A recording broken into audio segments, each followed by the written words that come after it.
আসসালামু আলাইকুম। চলে আসলাম সকালবেলা ঘুম থেকে উঠে খাওয়া দাওয়া করে জমিনে। এই জমিটাকে চারোপাশ দিয়ে পরিপাটি করতে হবে, তারপরে বেসন পাড়ার জন্য প্রস্তুত করতে হবে। চারোপাশ দিয়ে অনেক ঘাস, কিচ্ছু করার নেই। এদিকে আকাশে আবার অনেক রোদ, অনেক গরম পড়ে গেছে। তারপরেও কষ্ট করে কাজ করতে হবে। মধ্যবিত্ত ভাই, কিচ্ছু করার নেই, কাজ করে খেতে হয় আমাদেরকে। রোদে পুড়ে বৃষ্টিতে কাজ করি আমরা, তারপরেও কৃষকের কোনো দাম নেই। কৃষকে ফসল ফলায় কিন্তু দাম পায় না। কথায় আছে যে উৎপাদনকারীর চেয়ে দালালের দাম বেশি।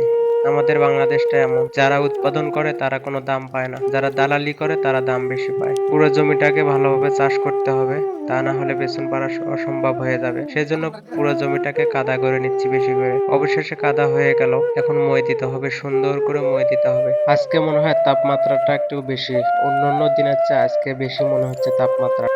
অবশেষে ভালো করে চাষ করে নিলাম, পুরো জমিটাকে ভালোভাবে চাষ হয়ে গেল।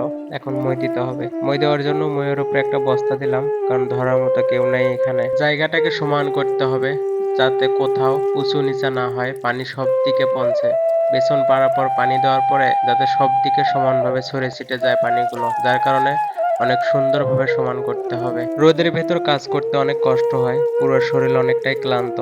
তারপরও কাজটা অর্ধেক রেখে বাড়িতে যাওয়া যাবে না, পুরো কাজটা কমপ্লিট করতে হবে। তো অবশেষে আমাদের কাজটা কমপ্লিটের কাছাকাছি। দেখতে হবে জায়গাটা সমান হয়েছে কিনা, মনে হচ্ছে যে সমান হয়েছে। আপনাদের কাছে কেমন লাগতেছে কমেন্টে জানাবেন। এদিকে বেসন রেডি, দেখুন গাছ বের হয়েছে।